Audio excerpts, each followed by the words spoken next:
yarahu. Allah akan lihat. Allah will put into your account, surely. Baik pun Allah lihat, jahat pun Allah lihat. Jabir bin Hayyan, seorang yang belajar dengan gurunya Sayyidina Ja'far bin Muhammad As-Sadiq, cicit Rasulullah, dalam Masjidin Nabawi Asy-Syarif di Madinah Al-Munawwarah, zaman pemerintahan Harun Ar-Rasyid.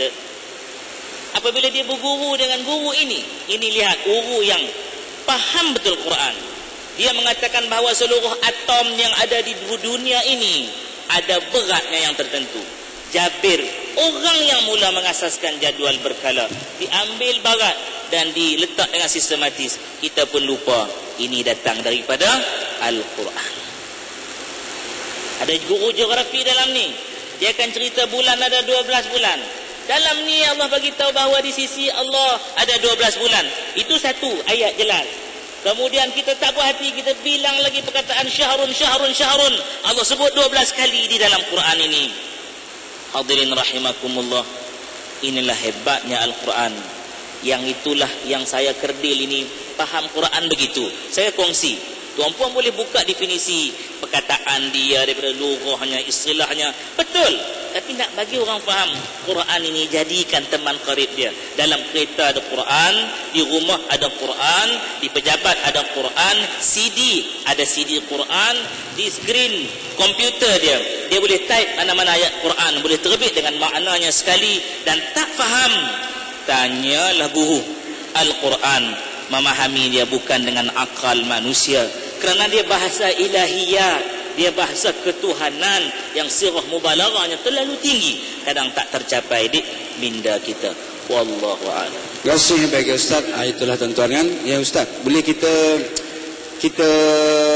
simpulkan, itulah Al-Quran ini merupakan kitab kalam Allah yang bermukjizat, yang diturunkan kepada Nabi SAW melalui perantaraan Jibril alaihissalam, yang mana Nabi SAW menerimanya. Nabi ini sebagai orang yang terakhir di kalangan menerima kitab Allah, dan juga Nabi menerimanya secara mutawatir.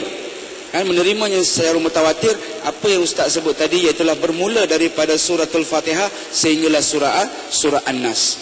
Bahkan kalau kita tengok kemujizatan Al-Quran, apa yang disebut oleh bahagia sahabat saya tadi, Adinda Ustaz Radhi, yang ceritakan tentang bagaimana Al-Quran kitab yang mempunyai semua lengkap dan melengkapi semua kehidupan.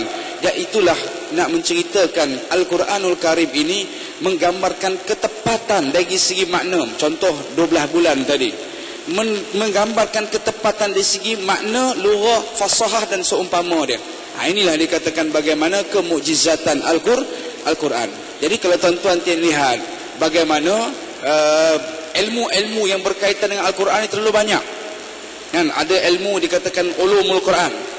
Di bawah ulumul Quran tu termaktub ilmu-ilmu yang berkaitan dengan i'rabul Quran, ilmu yang berkaitan dengan ijazul Quran, ilmu yang berkaitan dengan nasakh wal mansukh, ilmu yang berkaitan dengan ayat makki wal madani, penurunan Al-Quran, dan banyak lagi lah cerita-cerita tentang yang berkaitan dengan Al-Quranul Karim. Dan tak cukup dengan itu lagi, Al-Quranul Karim ini sesama dengan kitab-kitab yang lain ini ditambah di segi apa? Di segi penurunan. Yang terbaru saya baca tuan-tuan, bagaimana rupanya bukan Quran saja turun pada bulan Al-Ramadan, bahkan kitab-kitab suhuf yang lain pun semua diturunkan pada bulan Ramadan. Ini kenyataan daripada Manan Al-Khattan.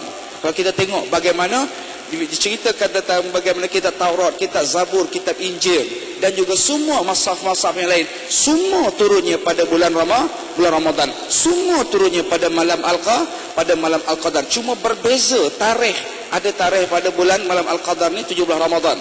Kalau kita terkenal di negara kita ni, turunnya Al-Quran pada 17 Ramadan. Jadi tuan-tuan, bila Allah Ta'ala turunkan Al-Quran ni, ada rahsia dia. Kenapa Allah Subhanahu Wa Ta'ala turunkan Al-Quran? Baik tuan-tuan dan puan-puan dan sekalian, jadi saya teruskan kepada ahli panel kita yang kedua yang berbahagia, Ustaz Kamal, untuk Ustaz Kamal menceritakan, selain daripada apa yang Ustaz Rodi ceritakan lagi tadi, kita nak menyambung lagi Ustaz, apakah di antara keutamaan Al-Quranul Karim ni, dan apakah faedah kepada umat ini apabila dia membaca, dia mentadabbur, sampailah dia mentilawah Al-Quranul Karim dalam kehidupan dia. Silakan Ustaz. Assalamualaikum warahmatullahi wabarakatuh. Saudara moderator, sahabat-sahabat saya, tuan-tuan dan puan-puan sekalian, kalau kita melihat kepada Al-Quran, Allah Subhanahu wa ta'ala menurunkan kitab-kitab sebagai keutamaannya, pertama sebagai pemandu arah. Sebab itu Nabi ketika hampir dia wafat, dia telah memberikan suatu jaminan bahawa orang yang berpegang dengan Al-Quran, maka dia tidak akan sesat untuk selama-lamanya. Al-Quran dan Sunnah ini nak memberikan gambaran pada kita bahawa keutamaan bagi Al-Quran kepada manusia ialah hudal linnas, disebut oleh Sa'rabi tadi sebagai panduan kepada manusia. Panduan apa? Apa yang nak dipandu oleh Al-Quran? Pertama, yang nak dipandu oleh Al-Quran sebagai panduan iaitu untuk kita mengenali siapa Tuhan yang sebenar. Tidak ada manusia yang boleh tahu siapa Tuhan sebenar melainkan bila Tuhan itu sendiri sebut bahawa dia adalah Tuhan yang sebenar. Karena itu kalau kita tengok tuan-tuan sekalian, Tuhan-Tuhan lain dia tak boleh beritahu siapa Tuhan sebenar. Tuhan yang perut boroi, dia boleh beritahu tak siapa Tuhan sebenar? Tak. Begitu juga dengan Tuhan-Tuhan yang lain. Tetapi Allah Subhanahu wa ta'ala, dia boleh bagi tahu siapa Tuhan yang sebenar. Maka Al-Quran tadi, keutamaan yang paling utama ialah nak mengenali, nak menunjuk arah siapa Tuhan yang sebenarnya. Sebab itu ayat yang pertama turun ialah Iqra bismi Rabb alladhi khalaq. Bacalah dengan nama Tuhanmu yang menciptakan kamu. Ayat ini adalah ayat yang pertama yang mana Allah Ta'ala suruh ataupun turun pada Nabi, dia suruh baca. Baca apa dia? Baca dengan nama Tuhanmu. Siapa Tuhanmu? Tuhan yang menciptakan kamu, Tuhan yang menciptakan alam. Itulah Tuhan yang sebenarnya. Maka tak mungkin kita akan kenal Tuhan sebenar tanpa mendapat panduan daripada Al-Quran. Itu satu. Yang kedua, keutamaan Quran ini ialah tuan-tuan sekalian, dalam kehidupan manusia ini terkadang manusia tak dapat lari daripada perbalahan dalam mencari kebenaran. Manusia kadang-kadang berbalah nak cari kebenaran. Maka dari sana Allah Ta'ala mendatangkan Al-Quran supaya kata putus dalam menentukan yang hak atau yang batil, yang benar atau yang tidak benar ialah dirujuk kepada Al-Quran, yang disebut juga oleh Sa'rabi tadi sebagai Al-Furqan, iaitu pemisah antara yang benar dengan yang tidak baik. Sebab itu Allah Ta'ala dalam ayat yang lain dia menunjukkan jalan bila berlakunya pertelingkahan, perbalahan, perselisihan dalam mencari kebenaran. Allah Ta'ala kata fa in tanaza'tum fi syai' farudduhu ila Allahi wa Rasul. Fa in tanaza'tum fi syai', kalau sekiranya kamu ada perselisihan, ada perbezaan macam-macam, maka nak tahu mana yang betul, mana yang tidak betul ialah dirujuk kepada Quran. Kalaulah Quran ni tak ada, manusia akan berbalah sampai hari kiamat nak cari mana yang betul. Dalam pada Al-Quran ada panduan tun, berbalah tak selesai-selesai tuan-tuan sekalian. Sebab apa? Sebab punca tak selesai sebab dia tak nak balik pada Quran. Dia nak pakai kepala otak dia sendiri. Sebab tu saya selalu buat contoh. Kalau kita tuan-tuan sekalian nak tahu lampu apa tu lampu isyarat yang mana nak berhenti, yang mana nak jalan, yang mana nak standby, kita kelahi. Ada satu puak kata merah berhenti, hijau jalan. Nah, ada satu puak lagi kata tak, hijau apa tu merah yang jalan, hijau berhenti. Satu lagi pula dia kata ada kuning berhenti, merah jalan, macam-macam. Selesai tak kalau kita kelahi sama-sama kepala otak kita? Tak selesai. Nak selesai macam mana? Rujuk kitab JPJ. JPJ kata merah berhenti, selesai masalah, tak dan seminit, tuan-tuan sekalian. Tapi bila duk balas sama juhala ni tuan-tuan sekalian, tu yang jadi selaru ni. Nampak tak tuan-tuan sekalian? Jadi itu keutamaan yang kedua. Allah turunkan Quran untuk apa? Untuk nak selesai perbalahan. Bukan itu saja, kita tengok adik-beradik berbalah dalam perkara nak bagi faraid. Mak bapak mati ada harta, nak suruh manusia nak serah bulat-bulat nak bahagi, tak semua orang boleh selesai. Hak abang kata aku abang sulung, aku jaga hampa, aku mesti dapat lebih. Hak ni pula kata dah aku jaga mak lebih, dia balah, tuan-tuan sekalian. Sampai kiamat tak selesai. Sebab tu Allah Ta'ala kata kalau hang tak boleh selesai, hang rujuk bagaimana aku mengatur pembahagian pusaka. Ini cara dia. Bagaimana Al-Quran tadi ni, dia datang dengan tujuan untuk apa orang panggil? Untuk Al-Furqan, membezakan mana yang betul, mana yang tak betul. Sebab tu kita bila nak cari yang betul, maka tak ada cara lain, mesti dirujuk kepada Al-Quran, tuan-tuan sekalian. Itu yang kedua. Yang ketiganya tuan-tuan sekalian, dia forum pagi-pagi ni tak boleh panjang-panjang, satgi hampa lena, tuan-tuan sekalian. Ya, sebab itu Nabi dia jadi kebiasaan dia akan kiam dulu baru dia sahur. Dia bangun, dia kiam, baru dia sahur. Kita sahur dulu baru kiam. Bila sahur dulu baru kiam, dia akan jadi dua lah, sama ada kiam ataupun diam terusnya. Jadi sebab itu yang ketiga, kalau kita tengok keutamaan Al-Quran tadi yang Allah bawa turun tadi ni, tuan-tuan sekalian, untuk apa? Ya, disebut juga tadi ni. Pertama tadi hudal linnas wa bayyinatin minal huda wal furqan, untuk menerangkan sesuatu perkara tentang petunjuk ini. Al-Quran adalah kitab petunjuk. Zalikal kitab la raiba fi hudal lil muttaqin. Maknanya Al-Quran ini Allah tahu dah bahawa tak semua orang akan ikut Quran. Allah tahu dah. Sebab itu Allah Ta'ala sebut dalam ayat tadi huda lil muttaqin, petunjuk bagi orang yang takut kepada Allah. Maka hanya orang yang takut pada Allah, dia nak kepada mengambil keputusan, mengambil panduan daripada Quran. Jadi orang yang tak takut dengan Allah, maka tuan-tuan sekalian, dia takkan terkesan apa-apa pun dengan Quran. Dia takkan terkesan apa-apa, sebab dia tak ada rasa takut. Bagi dia Quran ini adalah macam kitab biasa, yang aku nak ambil boleh, aku tak nak ambil boleh, aku nak pakai pun tak apa, tak nak pakai pun tak apa. Karena itu Al-Quran tadi penentu sama ada orang ini bertakwa ataupun tidak. Bukan boleh senang-senang cakap aku bertakwa, tapi hang tak ikut Quran. Sedangkan Allah Ta'ala kata Al-Quran ini akan diambil panduannya oleh orang bertakwa. Kalau hang tak nak ambil Quran, maka setinggi mana pun apa kepiah dia, tuan-tuan sekalian, sepanjang mana pun ekor serban dia, sepanjang mana pun jubah dia, dia tidak dipanggil sebagai orang yang bertakwa. Sebab orang bertakwa, dia tak ada pilihan lain, dia rujuk kepada Al-Quran dan jadikan Al-Quran sebagai panduan dia.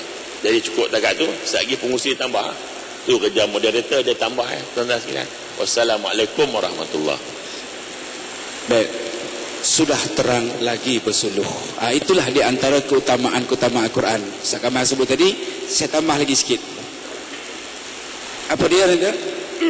Disebut dalam hadis Nabi SAW. Saya batuk pula Ustaz, dah air tak ada. Kan? Di antara keutamaan lain apa dia? Nabi dah selalu kita dengar dah, Nabi SAW bersabda, hari-hari tuan-tuan tengok tuan, anak kita baca Quran, kitab apa nama dia? Iqra. Kenal tak kita Iqra? Tuan-tuan ni letih ke? Nampak macam tak larat dia, tak bangun sahur tadi. Biasa kenal tak kita Iqra? Tuan-tuan tengok dekat kita Iqra tu ada satu hadis tulis, khairukum man ta'allamal Quran wa 'allamahu. Sebaik-baik orang, iaitulah sebaik-baik di antara kamu siapa dia? Orang yang belajar dan mengajar Al-Quran. belajar dan mengajar. Sebab tu belajar sekarang mata buat inilah Iqra bismi rabb, Iqra baca. Makna dia belajar tu wajib. Kemudian mengajar wajib, tuan-tuan. Orang yang ada ilmu wajib yang mengajar. Orang yang tak ada ilmu wajib belajar. Dah belajar tu pula kena tadabbur. Sekarang masa dia sebut ni tadabbur. Tadabbur apa maksud dia? Kita baca, kita tengok makna, kita hayati, kita amalkan dan sampaikan kepada orang lain. Tapi lah masyarakat kita ni tuan-tuan, masyarakat Melayu kita ni kan, bila sebut membaca Al-Quran ni tak cerita lagi nak mengkaji, tak cerita lagi nak menghayati, tak cerita lagi nak meletakkan kemudian nak sampai pada orang lain. Bila sebut baca Quran, yang dia faham tak apalah baca Quran ni sunat ya ustaz kan. Sunat ialah bila sunat, dan pengertian sunat tu pun kadang-kadang silap lah tuan-tuan. Sunat apa maksud dia? Apa makna sunat? Apa makna sunat? Buat dapat pahala, tak buat tak apa. Itu yang ramai tak baca tu tuan-tuan. Mulai hari ni 17 Ramadan 1433 ubah dah. Buat dapat pahala, tak buat tak apa, ubah. Sunat mana dia? Buat dapat pahala, tak buat rugi. Tu makna sunat. Sunat mana dia? Buat dapat pahala, tak buat rugi. Sunat mana dia? Buat dapat pahala, tak buat rugi. Contoh, semayang pakai serban, sunat, tak buat rugi. Ni tuan-tuan haji ni ramai yang pergi Mekah ni kan. Mana serban tuan haji? Tuan-tuan haji balik daripada haji, bagi orang kain serban, dia tak mau pakai serban. Ustaz ni mana dia? Lima taqulu ma la taf'alun. Dia suruh orang pakai, dia tak mau buat. Mana tuan haji pakai serban ni? Ini bukan cengeng marah ni, tidak ni kan. Pakai serban sunat tuan-tuan, tak buat rugi. Kita semayang tarawih sunat, tak buat rugi. Itu tu maksud dia sunat. Berpoligami sunat, tak buat. Yang tu cepat dia jawab kan. Muslimat bawa bertenang. Tak apalah tuan-tuan, nak ceritakan bagaimana bila kita letakkan benda sunat. Letakkan sunat itu makna dia buat dapat pahala, tak buat rugi. Barulah timbul keseronokan kita dalam nak membaca. Dah baca pula timbul keseronokan kita nak bertadabbur pula, nak baca, nak tengok makna, nak hayati, nak amalkan dan sampaikan kepada orang lain. Bila kita baca, hayati, tadabbur ni, kesan dalam diri kita tuan-tuan, kita boleh nampak bagaimana generasi-generasi dulu kesan kepada Umar Al-Khattab. Bila mana Quran dibaca, kesan daripada apa yang Nabi SAW baca tuan-tuan, apa Rasulullah amalkan, apa yang Rasulullah letakkan pada ketika itulah bagaimana generasi yang Nabi bentuk, yang Nabi bina, masyarakat yang tak beradab menjadi masyarakat beradab, masyarakat yang menyembah beraneka macam jenis Tuhan, menyembah Allah yang satu, masyarakat yang tidak bertamadun menjadi masyarakat yang bertamadun. Jadi sebab itulah keutamaan Al-Quran bila mana diletakkan dalam diri kita. Jadi pada hari ini tuan-tuan, kita minta kepada yang berbahagia sahabat saya Ustaz Alimdin, dah lama tunggu Ustaz kan? Dah lama tunggu Ustaz dah. InsyaAllah Ustaz, bagaimana kita nak meletakkan, kalau zaman tadi saya sebut tadi Umar Al-Khattab, dia boleh berjaya hati dia kerana dengan Al-Quran. Dan bagaimana sahabat-sahabat zaman jahiliah, Nabi boleh ubah dalam masa 23 tahun menjadi masyarakat yang tidak bertamadun menjadi masyarakat bertamadun. Dan dalam keadaan kita hari ini Ustaz, bila mana apakah kesan dia apabila Quran ni tidak diletakkan sebagaimana sahabat-sahabat Nabi ridwanullah alaih ajma'in, yang mana tidak membudayakan Al-Quranul Karim dalam kehidupan beragama ini sebagaimana ditunjukkan oleh sahabat-sahabat ridwanullah alaih ajma'in. Silakan Ustaz. Assalamualaikum warahmatullahi wabarakatuh.